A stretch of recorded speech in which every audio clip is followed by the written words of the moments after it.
Good morning guys, welcome back to The Outfit. I thought it was high time that we talk a bit more about this build happening overseas because it's coming up really fast. A lot has gone on behind the scenes that we would like to share with you. This is just going to be a bit of a shotgun sort of style filming session today. I've got all my notes here on my phone. Ange is putting Oakley to sleep, so it's just me flying solo today, so bear with me. But today I want to talk to you about the buying process overseas. A lot that's gone into it in terms of, like, there's heaps. You'll see there's a lot that's gone into things behind the scenes that we would have never anticipated. And then I want to talk to you a bit about our plans for the build itself, the price that we got the vehicle for, when we're heading over, yeah, things like that. So stick around. I like to ramble, as you know, but hopefully I can kind of keep track, hence my notes. So, all right, let's get cracking into it. First of all, more coffee. As you can tell, I'm really hyperactive because I didn't get much sleep. So this is second coffee already. It's only 8:40. So all right, let's go. So early December, we got back from Bali. At about that stage, we both cemented in our minds that the Volvo TGB 13, the 6x6, was definitely the vehicle that we really want to buy.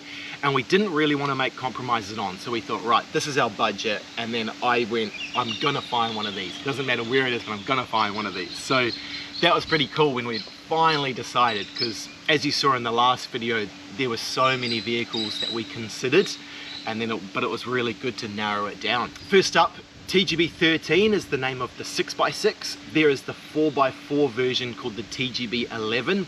Now, as far as I'm aware, in Sweden they usually refer to them by that. TGB stands for, I will pronounce this wrong and maybe I will be able to correct myself later on, but Terrangebil, which means basically all-terrain vehicle. So TGB 13, I don't know actually what the 13 stands for, to be honest.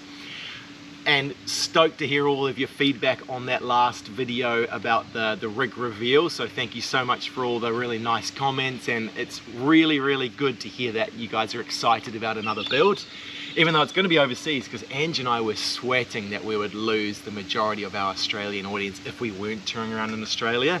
But I really hope we don't, because we want to present something that is very different and unique, and then still relate that to off-roading and camping, and yeah, hopefully it gives you some ideas for potentially going overseas and just some entertainment, right? So thank you so much for the feedback on that. But a few people have said, I don't know if they're Swedish or not, but oh, you bought a Volvo Valp or a Volvo Laplander. So just to correct that, those are nicknames, but they're for smaller, older vehicles. The Volvo Valp, which means puppy, is a much smaller vehicle than we've got. And we don't even have the biggest. There's also a TGB 40, which is an old Scania, but yeah, there's a range of TGB vehicles. So if I ever say TGB or TGB 13, you'll know it just means the 6x6 that we bought. Okay, so moving on. So as I might have said on that last video, we tried really hard at first to find one of these in Australia, and I know they do exist. There's a few over in Malaysia too, but a lot of them get broken down and just have their portal axles removed and put on like competition trucks and patrols and things like that. Because on the TGB, they are on portal axles. They're really strong without doing any upgrades to them. So they're highly sought after around the world for competition rinks and things like that. And that's a shame, because it means there's less and less of these Volvos hanging around. So we looked in Australia, I scoured for at least a month, just all through Facebook Marketplace, eBay. There was one here in Perth. We asked if he would be interested in selling. He definitely wasn't. He contacted another owner, which we couldn't get a hold of, and asked personally if he would like to sell, which he wouldn't as well. So people really like hold on to these things tight. But in retrospect, I'm really happy we didn't find one in Australia for a couple of reasons. First, it would have been right-hand drive, which I've laid out, I won't talk about it too much, wasn't ideal for us with our vehicle choice. And second of all, if we shipped a vehicle from Australia over to Europe, not only, of course, it's expensive and we lose that money, but you can only have a foreign vehicle on foreign plates in Europe for 6 months total. So that would have made things so tricky, because we want to be able to tour Europe for longer than 6 months. So in retrospect, great that we didn't actually find one, but we were quite gutted at first because we knew a build would be easier in Australia. I mean, there's more land and things like that. We probably could have found somewhere to do the build. And we've made relationships with some really great brands here in Australia, so we would have been able to work with a few, but never mind, didn't work out in that respect, but that's okay. We're after a challenge after all, so it's going to be a bit different. So there's a really good forum, I can't remember the Facebook forum off the top of my head, it's like Volvo 303 and 304, something like that. So I scoured that forum trying to work out who was selling these vehicles, especially the long body version that we bought. They're definitely rarer, especially in alloy zinc. There's this one guy in the Netherlands and he regularly sells Volvo, so I flicked him a message, asked if he had any 304s in the works or for sale, which he said he didn't, but he knew of a couple, but they were expensive. I told him our budget and just money, 25,000 euro. I said, look, cannot spend more than that, otherwise we have no money left over for the build. That is the budget we've got, cannot go over that. And he said, there is no way you are going to find a decent alloy zinc long body anywhere in Europe for that price. You're dreaming. So I thought, man, I bet this guy's pulling my leg. I'm sure I can find one. I bet they're out there. I mean, at the end of the day, it's a similar deal to Bowser, right? There's got to be some people with a stock army truck sitting somewhere in a field or in a barn and, you know, a fixer-upper, and that's absolutely fine with us. We wanted a non-molested original one, like how we got Bowser. The dash hadn't been all torn apart and things like that. So I thought, right, I'll find someone. So I kept scouring that forum and a name popped up from a little while ago who'd sold one, I think it was. His name was Bjorn Nyman and he was in Sweden. I thought that's a really good sign being in Sweden. He's at the source of these vehicles. So I reached out to him and said, hey man, here's a bit of my background. You know, we're actually in Australia, but blah, blah, blah, looking for one to do a build. And he said, man, awesome English for a start, which I was stoked with because I didn't realize until now that most of the Swedes speak English, which is bloody handy because that language is bizarre. And there's no way I'm going to be able to learn it in any reasonable amount of time to start actually trying to purchase a vehicle from someone with it. Said, hey man, do you have any for sale? And he said, no, but I do actually know where one is. And then we started kind of chatting a bit. Turned out to be a really good guy. So Bjorn was awesome. Like, immediately just came across like a trustworthy, friendly dude. He started to watch the videos in the background. I didn't realize, and he messaged me and said, man, I've been watching your videos, love what you're doing, really like the idea and stuff. And he's like, let's get you one. So he said, basically there's one about 300 kilometers from where he is, a barn fine, non-molested one. But he knows that the owner was overseas, so he had reached out to the owner and hadn't heard anything back. But he's like, I'll keep you posted about this one because it could be your vehicle. So then about a week or so passed and I was chatting with Bjorn heaps, just a really good guy. We became friends like straight off the bat.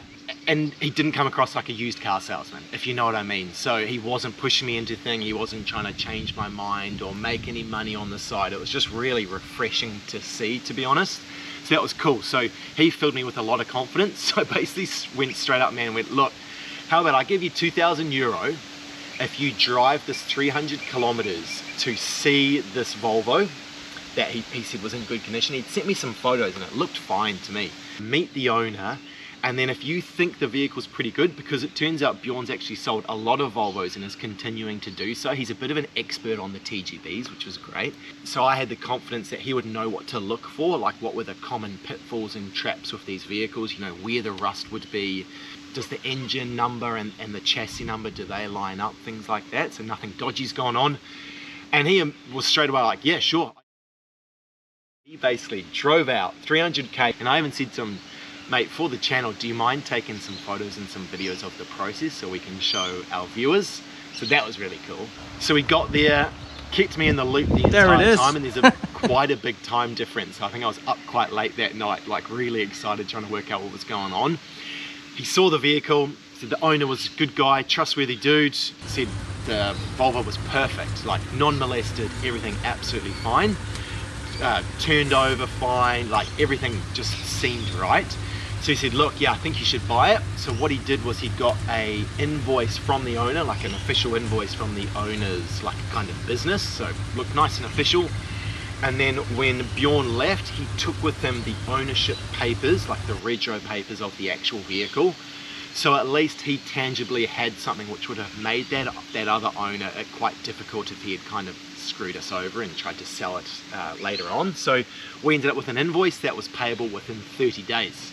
Now, unfortunately, he said the owner would not budge on price. He had pretty much just recently bought it off the guy who had got it from the barn and had put a markup on it, and he was sticking at that price. So We did not get it for what the original guy got it from the barn from.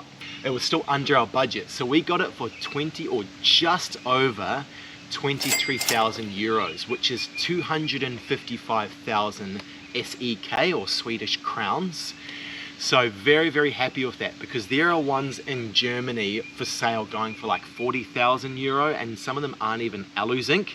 So it seems like a lot of money, which is a lot of money, but for us, I was really happy if we could get it under that 25,000 euro mark, especially after being told by that other bloke that you just cannot get it. Now, a few of you for the competition guessed 23,000 euros, but there was actually a bloke called Bitminer Bob who guessed 38,000 Australian dollars. And once we did the conversion, so once we'd handed the money over to that owner, 38,000 Australian dollars was pretty much bang on. So congratulations, mate. There's a small prize going out your way. So yeah, again, very happy because these alu zinc long bodies are becoming increasingly rare. So we've got a vehicle. Now, of course, we were way too excited to wait the 30 days to buy the truck. We really kind of wanted to know that we had secured the vehicle. So Ange paid that pretty promptly. So of course, Bjorn had driven back to where he lives down in southern Sweden.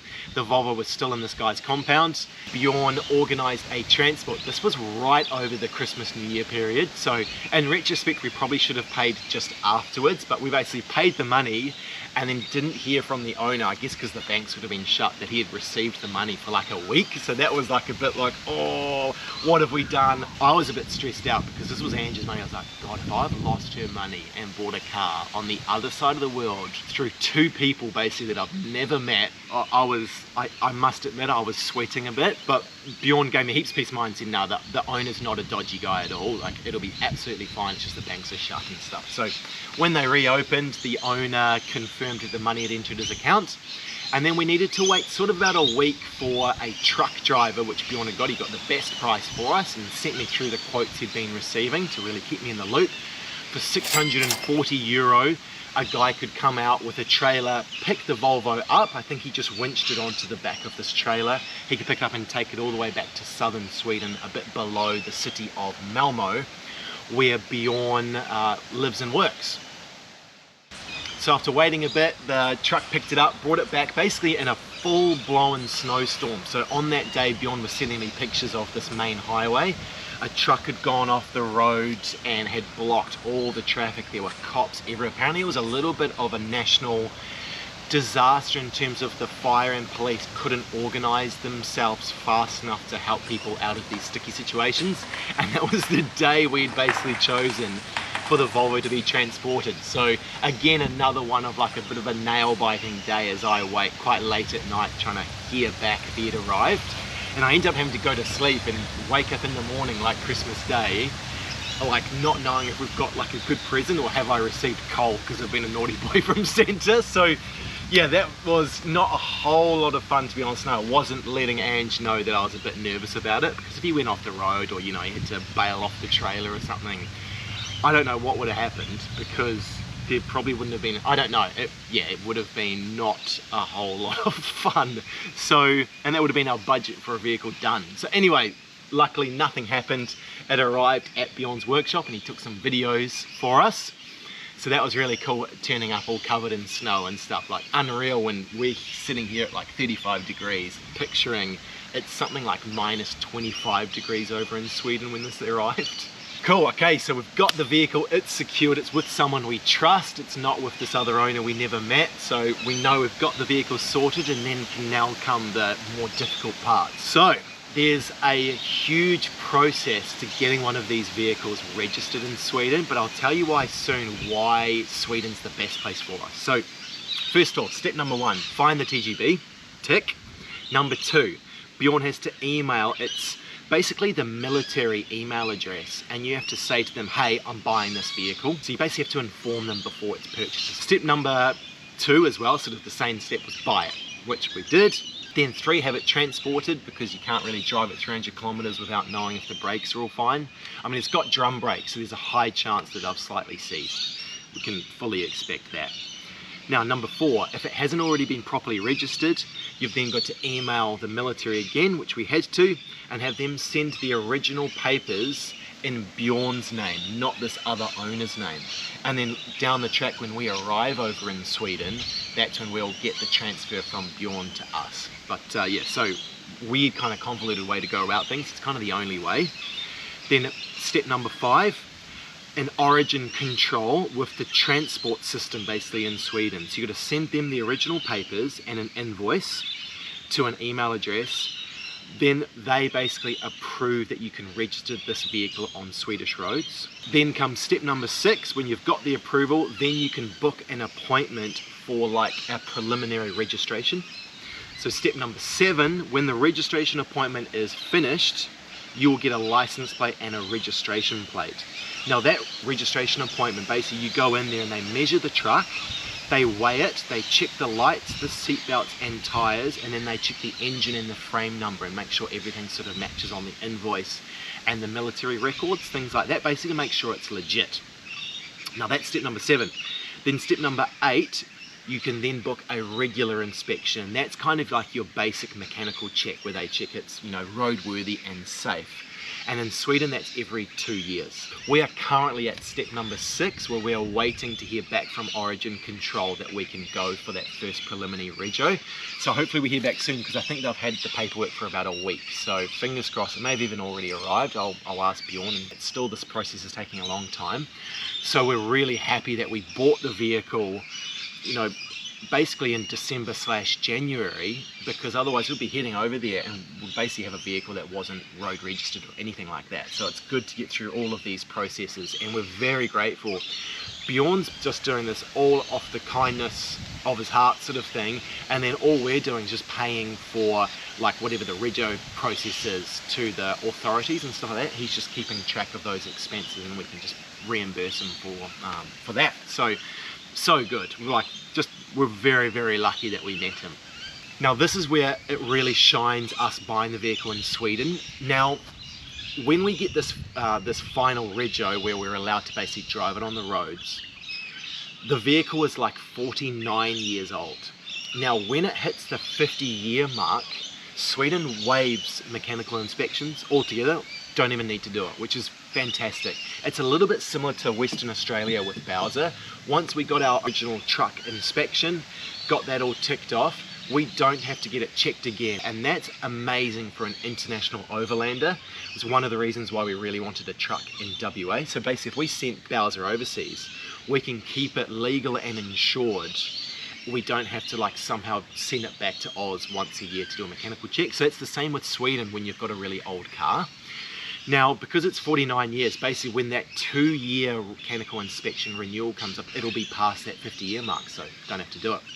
The other bonus of Sweden is that you can register a vehicle by using a PO box address. You don't have to have like a fixed home address, which is really nice. So when we go over to Sweden, so this is just if you're an EU citizen, so Ange will register the vehicle, it'll be her vehicle. Now she will be able to go into, it's some sort of office, it's like a tax registry office, and she'll get a number, and then we can get that PO box and register the vehicle in our name when we arrive. So that makes Sweden awesome, because basically in France, I don't know if we said it on the last one, in the last video, but in France, it's incredibly difficult to register a vehicle that hasn't been sold in France originally, and the Volvo was never sold in France. So like we just could not get the information. Someone had said to us, it's going to be incredibly difficult for you to register this vehicle in France, so get ready. You might be able to do it, but it's going to take a long time, it's going to cost money, and it's just generally going to be a right pain in the ass. So yeah, very happy that we went with Sweden for that. Now in between all of this time, been chatting with Bjorn a lot of course, and he has incredibly kindly offered for us to do the whole build at his workshop just below Malmo. So dream place to be doing it basically. And because we'll be in Sweden, we have access to the original parts for the Volvo. So a few people have asked, can you get parts for these things? Yes, you can. And one of the places that offers the parts does really fast international shipping. So when we ship the Volvo to the States, we will have access to all the parts we need. Plus the Facebook forum is a wealth of knowledge, and everyone's just really happy to get stuck in and help people with advice and stuff. I mean, I don't know anything about this vehicle yet. I've literally just seen one once and that's it. So it's going to be a massive learning curve for me. But hopefully hopefully we're up to the task. Now that we know where we can do the build, because that was going to be, other than buying the vehicle, where to do the build was going to be one of the biggest hurdles for us. We looked all around France originally trying to work out where we could do a build. We looked in the Netherlands where we could do a build. Nothing was really working out, plus being able to live as well with Oakley and stuff. So yeah, very difficult. So anyway, we've got that, the place where we can do the build sorted, which is great. Now what do we do for living? So we've got a few different options here. So, and bear in mind, we've got some budget, but anything we spend on accommodation for the length of that build, not only is that going to make me want to rush the build because we're spending quite a lot of money, but all that money is coming out of our build finances. So the more we spend on accommodation, the less we can do to the truck. So it's going to be this balance. Plus we'll be spending Australian dollars, spending euros in Sweden. The Aussie dollar is just not going to go very far. So yeah, fingers crossed we can make it work. We think we can, but yeah, the accommodation is going to be hard. So a few options here. So Bjorn's even said that we can park up a caravan at the workshop, which is amazing. So far the caravan might be the best option. Now they're overly expensive in comparison to Australia, and we've never lived in a caravan before, so we're not really sure what we're doing. Plus we will need to buy a vehicle to tow that caravan, because I want to do a really extensive build on the Volvo. It's not going to be drivable while we're doing a large quantity of the build, so we can't rely on that as our get around vehicle. So we are going to have to buy a vehicle as well, no matter what, or borrow one. If someone's got a vehicle anywhere around Malmo that they don't mind lending out to us, we're happy to flick you some cash. It might save us going through the process of buying another vehicle. Please reach out if you do. Sort of how we had that little car Zippy when we did the build here in Perth for Bowser, that funny little Mitsubishi Alto. Worked fine, and then when we needed anything large we would hire out a Bunnings Huge. That was good times, but we made it work. So our other option is a motorhome, but we've looked at prices, off the charts expensive, so that's kind of out now. We can't do the motorhome thing. That would make life the most easy, because we could then use that as our runabout as well. There is a campsite not too far away, a beautiful campsite that sort of overlooks Denmark. We've inquired about prices at their cabins there, but they are crazy expensive. But the campsite itself looked amazing. It has kitchens, got a really nice playground, obviously bathrooms and stuff like that. So it would have actually been a pretty cool option. It's not too far from where we're going to be doing the build, but unfortunately too expensive. But we could park a caravan there or something. So it's in the works. Or we could do a short-term rental. Now that would probably be our most affordable, would be a short-term rental. So we've reached out to a bunch of different ones, and unfortunately they all either want a landlord's referral, basically a CV from other landlords to say that we're legit and we're not thieves or crackheads or something like that. Can't provide any of those from Sweden, obviously. And then second of all, they want proof of income, which we also can't provide. So the short-term rental thing's looking potentially impossible, which is a shame. Then we've got Airbnb, which we may do for a week or two when we very first arrive in Sweden, just to make things a little bit easier, somewhere to dump our bags, and from there we can kind of get ourselves a bit sorted. But that's really expensive. Like the cheapest we can find for a week is $500 or $600. So again, yeah, not ideal, but we'll probably do that just to start with. And then the other one is we can potentially rent one of Bjorn's new units behind his workshop. He's going to be renting them out to businesses. He's offered us that, but it's quite a lot of, it's a very good price, but it's still a lot of money for us. And at least I guess with the caravan, we would be able to sell it at the end of the build. So, and get some of that money back and put it back into our travels or whatever. So I think at this stage, caravan. So we might even have a mini build going on in a caravan at the same time. We don't know. It's all on. Another thing we're doing right now at the moment, we did basically a dry pack yesterday. We have 60 kilos of allowance for when we fly over from here, from Australia. But that has to include Oakley's car seat and obviously all of our clothing and shoes and things like that. It's what's proving really tricky in our heads is trying to work out what we leave here that we don't really need or we can replace in Sweden, and what we should bring to Sweden that we would hate to have to rebuy because we know we've just got it sitting here in Oz. So that's like a juggling point. So we've gotten some quotes back from UPS, the shipping company, sending 1 or 2 boxes over, It's expensive. Like one of the quotes we got back was for like sort of €800 for like, I think it was 45 kilos of stuff. Kind of trying to do Tetris. What can we put in our suitcases and what should we send straight to Sweden directly by UPS? We're thinking we will send over my hand tools, like my full like Barco socket set and spanner set.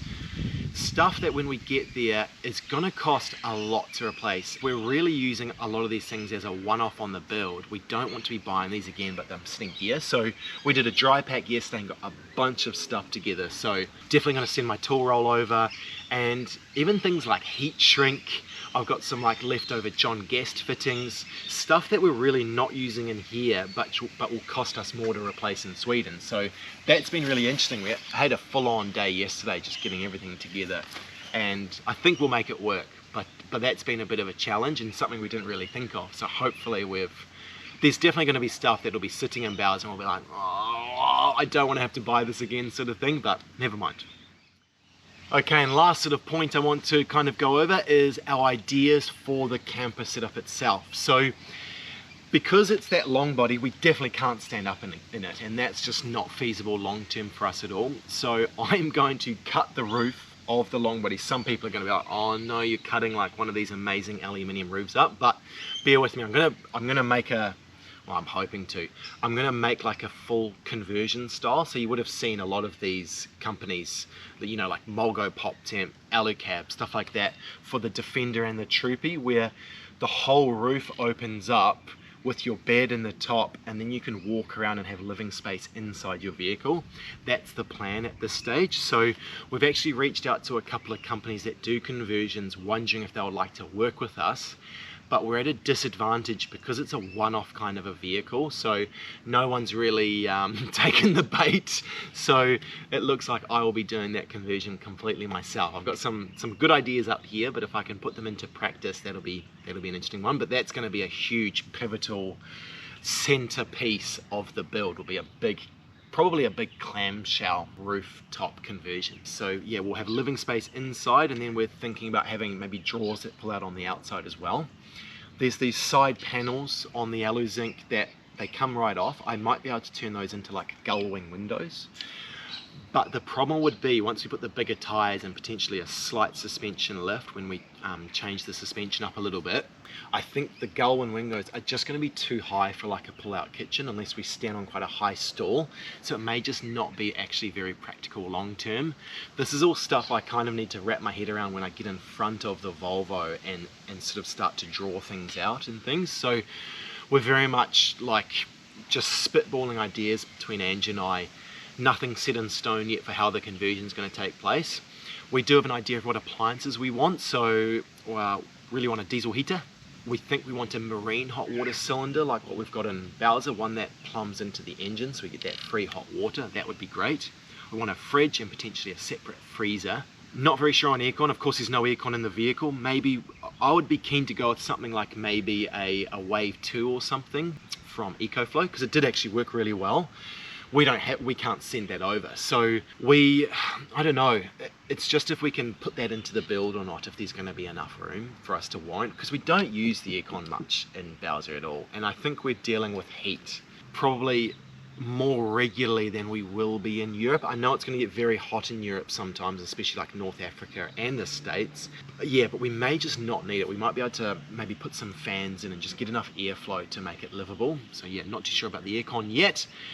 And then we also want to do induction and gas cooking, so that when we can't get much solar yield, to be able to cook on gas, which will be different because we haven't done that for this entire build, of course.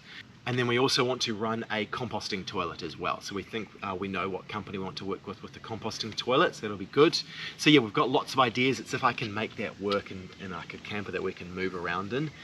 And then we have the added kind of dilemma of, does Oakley sleep upstairs in the roof conversion with us, or does he sleep downstairs?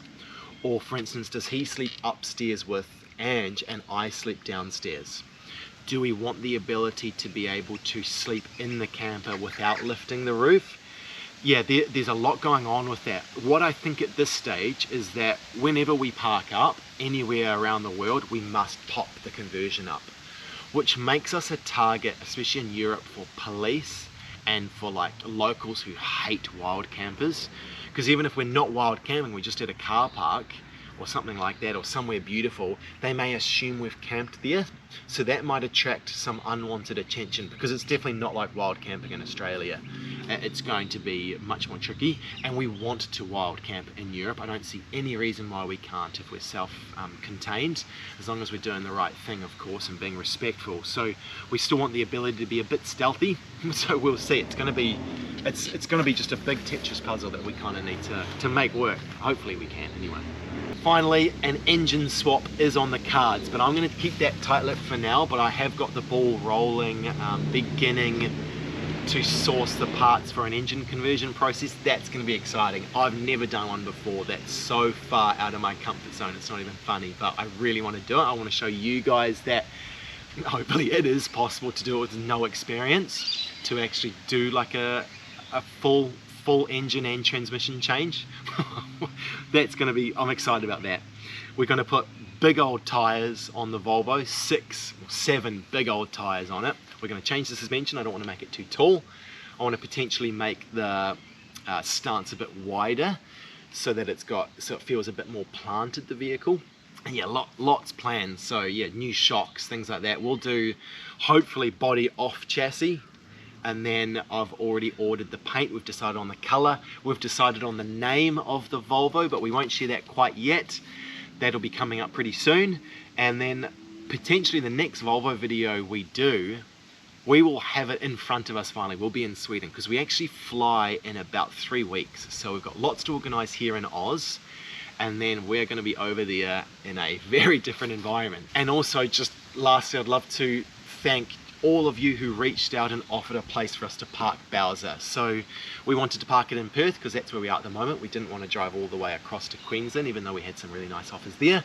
But we've met a really lovely couple, and we are going to be able to park Bowser in a very safe place. It'll be outdoors in the elements and stuff, but that's fine. That's what we built it for. But yeah, again, thank you so much. That was hugely generous of you to offer your space for us to park it. And it's given us a huge amount of peace of mind, because we were genuinely worried. But one of the reasons we went with our decision is access to the airport and it not being in too much of a bushfire risk zone.